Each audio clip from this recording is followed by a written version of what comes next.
Video இந்த தமிழ்நாடு வந்து நாடாளுமன்ற தேர்தல் திறந்தனால ஆலத்தூர் முன்னாள் வைஸ் சேர்மன் வரிராஜ் அவர்கள் மொட்டையடிக்கிறாரு. இந்த கட்சி இனிமேல் ஒற்றுமையாக இருந்து செயல்படுற மாதிரி அன்போட எல்லாரும் எடப்பாடி தங்கமணி அண்ணனுக்கும் அவருக்கும் எல்லாத்துக்கும் நான் கேட்டுக்கொள்கிறேன். அதுக்காக ஆலத்தூர் வரிராஜ் மொட்டையடிக்கிறேன். தமிழகத்துல அதிமுக ஒரு இடத்துல கூட வெற்றி பெறாததுனால அதிமுகவுடைய முன்னாள் ஒன்றிய துணைத் தலைவர் மனமுடைஞ்சு போய் மொட்டை அடிச்சுக்கிட்டதா செய்தி ஒண்ணு வெளியாகி இருக்கு. வீடியோ இந்த தமிழ்நாடு வந்து நாடாளுமன்ற தேர்தல் திறந்தனால ஆலத்தூர் முன்னாள் வைஸ் சேர்மன் வரிராஜ் அவர்கள் மொட்டையடிக்கிறாரு. இந்த கட்சி இனிமேல் ஒற்றுமையாக இருந்து செயல்படுற மாதிரி அன்போட எல்லாரும் எடப்பாடி தங்கமணி அண்ணனுக்கும் அவருக்கும் எல்லாத்துக்கும் நான் கேட்டுக்கொள்கிறேன். அதுக்காக ஆலத்தூர் வரிராஜ் மொட்டையடிக்கிறேன்.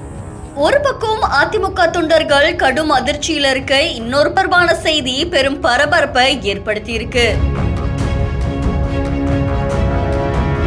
நாமக்கல் மாவட்டம் கொல்லிமலையில் இருக்கக்கூடிய ஆலந்தூர் நாடு பகுதியை சேர்ந்த முன்னாள் கொல்லிமலை ஒன்றிய துணை பெருந்தலைவராயிருந்த பரதராஜன் அப்படின்றவரு நாடாளுமன்ற தேர்தல்ல அதிமுக படு தோல்வி அடைஞ்சதால மனமுடைஞ்சு போனதா சொல்லப்படுது. இந்த நிலையில தன்னுடைய சொந்த ஊரான ஆலந்தூர்ல அதிமுக தோல்வி அடைஞ்சதுக்கும், இன்னொரு பக்கம் அதிமுக பொதுச் செயலாளரும் எதிர்க்கட்சி தலைவருமான எடப்பாடி பழனிசாமியும் முன்னாள் அமைச்சர் தங்கமணி ஒன்றிணைந்து செயல்பட்டா அடுத்த தேர்தல வெற்றி பெறலாம் அப்படின்னு சொல்லி கட்சி எப்பவும் ஒற்றுமையா இருக்கணும் அப்படின்றதுக்காக மொட்டை அடிச்சுக்கிட்டதா சொல்லப்படுது.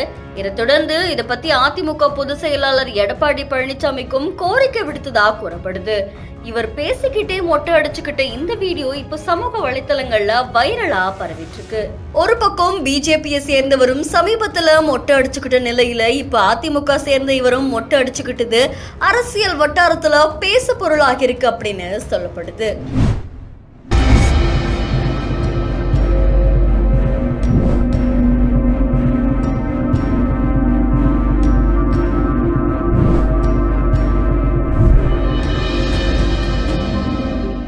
தந்தையின் உடலை திருமண மண்டபத்தின் வாசலில் வைத்ததால் பரபரப்பு.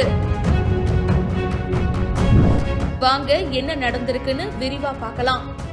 மயிலாடுதுறை அடுத்த பேச்சாவடி பகுதியை சேர்ந்தவர் கணேசன். இவருக்கு 3 பசங்க இருக்காங்க. மூத்த மகன் ரகுராமன் வெளிநாட்டுல தொழில் நிறுவனம் நடத்திட்டு வந்திருக்காரு. கடைசி மகன் சீதாராமன் தன்னுடைய சகோதரரோட வெளிநாட்டுல வேலை பார்த்துட்டு இருந்திருக்காரு. ரகுராமன் வெளிநாட்டுல சம்பாதிச்சு அனுப்பிய பணத்தை வச்சு அவருடைய அப்பா கணேசன் பேச்சாவடி பகுதியில வணிக வளாகத்தோட கூடிய ஒரு திருமண மண்டபத்தை கட்டியதா கூறப்படுது. இந்த சகோதரர்கள் எல்லாருமே பாத்தீங்கன்னா ரொம்ப ஒத்துமையா பாண்டியன் ஸ்டோர்ஸ் ஃபேமிலி மாதிரி கூட்டு குடும்பமா தாங்க இருந்திருக்காங்க. அவங்க அப்பா கணேசனுக்கு வயசாயிடுச்சு. சோ இந்த திருமண மண்டபத்தை தன்னுடைய மனைவி பானுமதி பெயர்ல உயில் எழுதி வச்சிருக்காரு.